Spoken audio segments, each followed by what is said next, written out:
Okay guys, and we're back. So as you can see, it's starting to get into even smaller, finer pieces of kale, but it's actually taken quite a long time. So I've adopted a new style of cutting up the kale. So I'm just going to put the camera back where it belongs, on top of the microwave. Here we go.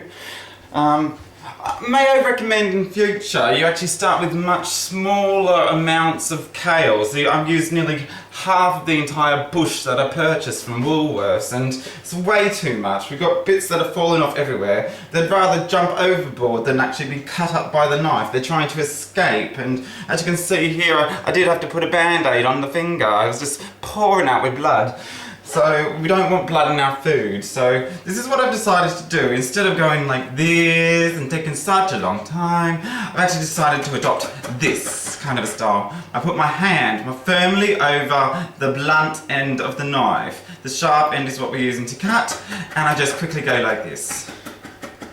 Just quick as you can, really, just as fast as your wrist allows.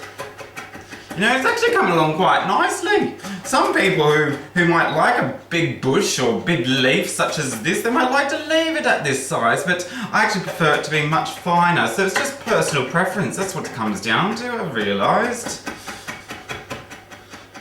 So don't expect this to be like a 2-minute process. This is actually going to take me, oh gosh, I think it's been about 10 minutes already just to cut up a bit of kale, you know. Seems a bit ridiculous, but you know, it's fully worth it in the end. I've been eating this stuff for about 2 months now, ever since I read that kale was the best thing you could put on your dinner plate.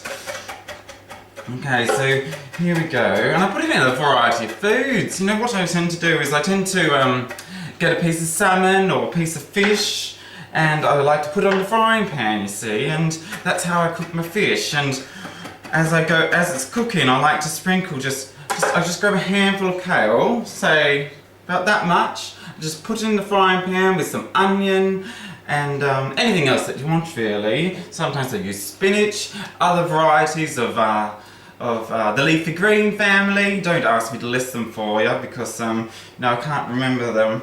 But you know, they were on the slide that we're listening to today. I hope you've got a pen and paper and you're writing all this down, because I'm not giving paper handouts. I'm very much save the trees, man. Anyway, so just as quick as you can,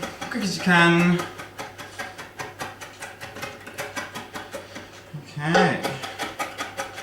Oh, this is coming along absolutely wonderful. We've got a lovely bush here, a lovely bush of cut up kale. Oh, and if you think your wrists ain't going to get sore, your fingers, you've got another thing coming. Like, this is a very tiring process, great for exercise, highly encouraged to keep the heart rate up, the cardio up. This can add 20 years to your life, 20 years to your delicious, lovely wealth of life that we just love living every day, making the best of it. Okay, coming along here quite nicely. I'm going to pause the video again because this is going to take maybe up to 5 hours to do. So I am exaggerating there, but I want to show you the final product. So I'm just going to put on pause. I'm not one of these foodie type TV shows where they've got some frozen in the freezer, or oh, these are the ones that were made half day earlier, you know, because, you know, I'm not that type of person, I'm not that well prepared. So I'm just going to put the video on pause. If you could just bear with me. Thank you. Thank you. Don't go anywhere. I'm coming right back.